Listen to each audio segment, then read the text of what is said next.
keys and ready.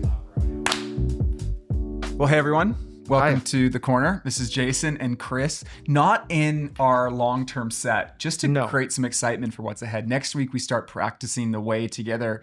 It's going to be an 8-week series hosted by John Mark Comer. It's a beautiful film resource that we're going to go together as a community. It will be a departure from the typical rhythm. Right. That's true. And we're in this setting because the new set for The Corner is under construction right now as we speak. So you'll probably see that set for the first time like early December. Or because Or- mid-October, we're doing a 1-week break. We have a guest speaker and we're going to talk about generosity That's for a right. month of generosity.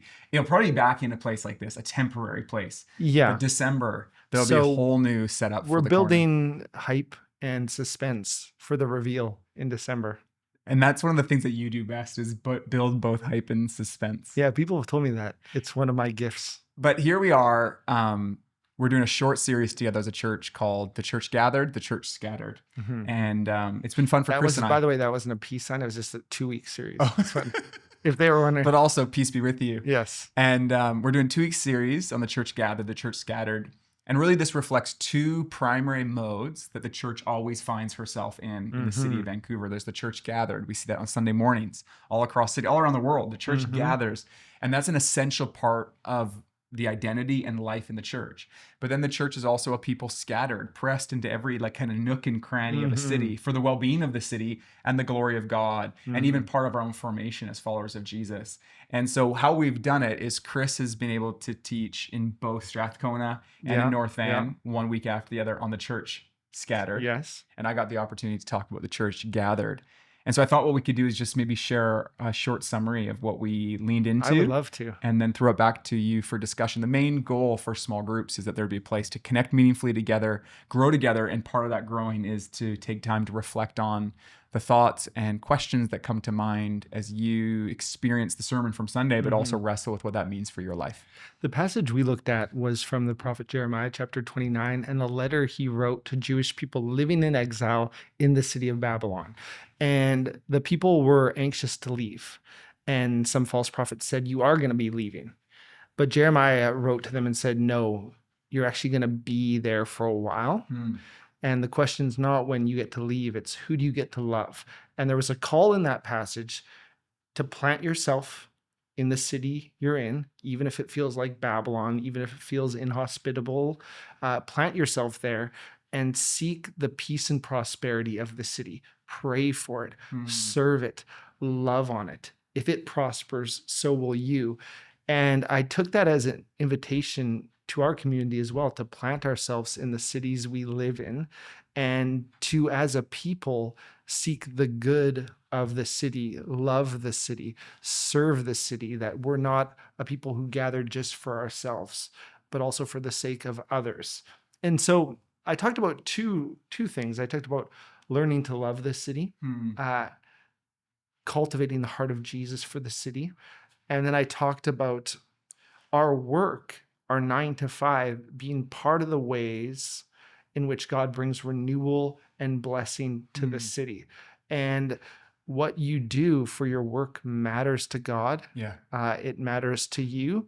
And it's one of the ways God brings blessing to others and renewal to others.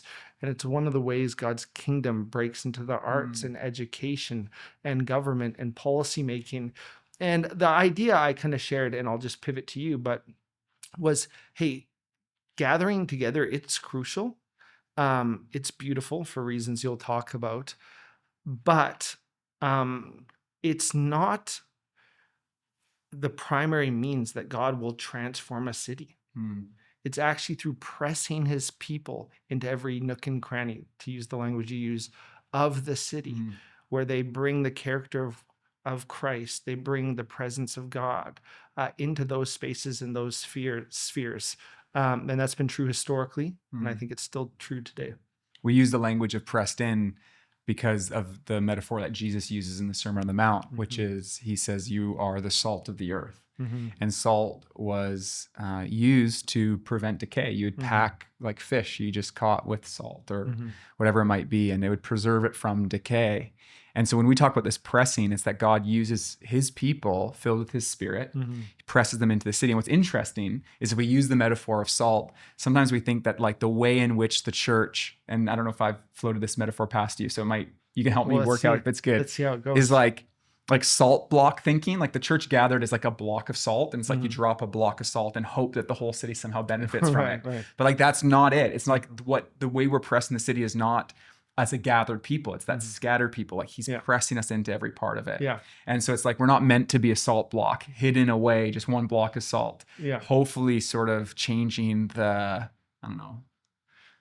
Is it the atmosphere, culture? I was trying to use the right word, like pH or saline or something. Oh, like you're that. trying to be a little bit more technical. Yeah, exactly. I was trying to use the metaphor technically. Right. So, but let me talk about the church gathered, because Sure. I think one of the ways that we are able to be to mix metaphors and aroma in our world is as we become more like Christ, as we abide deeply in Him. And there's no ultimate formation to Christ that's only a solo sport. There's no being the people of God in the city without being connected to other people of God in the city.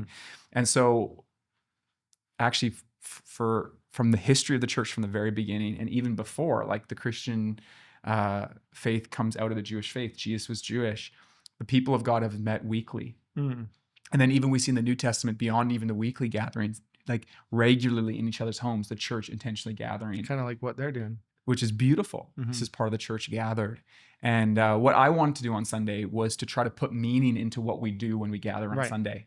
And what's really fun for me is when we wake up on Sunday morning, I don't know what time you wake up, 6 a.m., 7 a.m. You wake up a little early because you got work to do. You got a sermon to review.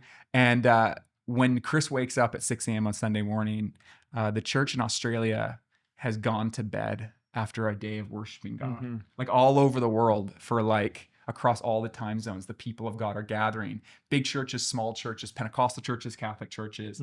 And while there's lots of differences in expression, I think about the church in Iran, maybe put underground. I think about the church in Italy in cathedrals. It's different, but there's so much in common. This gathering around the word, singing together, exhorting one another. So the language of scriptures, like, exhort one another with hymns and psalms. And like, this is what the people of God do all over the world and all these expressions. And so I really want to look at what are the three main reasons why we gather. And first and foremost, we gather to worship God. I was thinking about the language of the Psalms that call us to worship. This like, come, let us sing together. Come, let us lift up our voice to God. And the primary reason for the worship of God in the Psalms is because of who He is and what He's done. Yeah. And it's a reminder that like, if the whole world stopped everything they were doing to worship God in this moment, it wouldn't be overkill. It wouldn't be dramatic. Like, oh, you're going too far. Like, He's worthy of all that worship. Yeah. But the whole world doesn't pause to worship God. But the people of God do pause once a week, rally together and say, in this city, though the whole city doesn't worship God, we will, almost as a prophetic act, in this city offer a unified worship to God. So church, first and foremost, is not about what we get out of it. It's not first and foremost what we, how we feel about it. It's like, it's about offering up worship. I saw this reel. Oh, yeah. And it was Francis Chan was talking. Yes. So it's going to be spicy. Yes. And it was just him riffing on the statement, I didn't like worship today. You know how people would say that? Like, oh, I didn't really like worship today. He's like, oh, it wasn't for you. Yes. It was. We weren't gathered to worship you. Yeah. And Daryl often says, like, the question we should be asking isn't like, I don't know what the alternative is. The question should be like, did we enter in? Did we join Did we enter in? Yeah, in the chorus of heaven? All the elders and the angelic host, and then the saints worshiping the living God for all of eternity. And we get to enter in on Sundays, obviously with our whole life. The second thing we do when we gather is we gather to meet with God. And this is a special gift that the living God wants to encounter us. And we can uniquely meet with God as the gathered people. It's not that He doesn't meet with us in our homes, but there is a special way in which He meets with His people when we gather. We can come with a sense of expectation that I'm coming here to worship God, and if nothing else came from it, that'd be worthwhile. But because Jesus promised to be with His church and because He sent His Spirit, we can come with expectation that we would meet with Him. Yeah. And then lastly, we come to be together. That it's not Jesus and me, it's always Jesus and we. It's a faith worked out in the context of community. And one of the things I love, I heard about last week at Strathcona, I was in North End talking with a church gathered, and you were chatting about the church scattered at Strathcona, and then we swapped. That Alex I spontaneously. like this swap, by the way. It's fun. Yeah. It's fun. I love that we get to do it and get our whole church in on it. Yeah. It's so fun. That Alex spontaneously invited the church to kind of pray and commission one another to go as the scattered sent ones. And that's such a powerful picture that the best stuff I think happening on Sundays isn't coming from paid pastors. It's the people of God coming to minister one to another, strengthen one another to walk the narrow path that leads to life.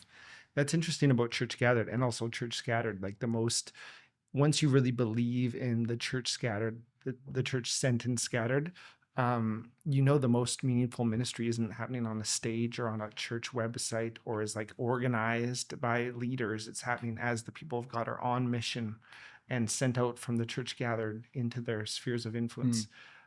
So it's really cool when we're doing that together as well. So we look forward to the weeks ahead practicing the way together.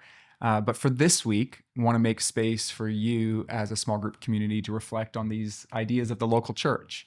What is the possibility of a church in a city like Vancouver as we are the people gathered and scattered in our time?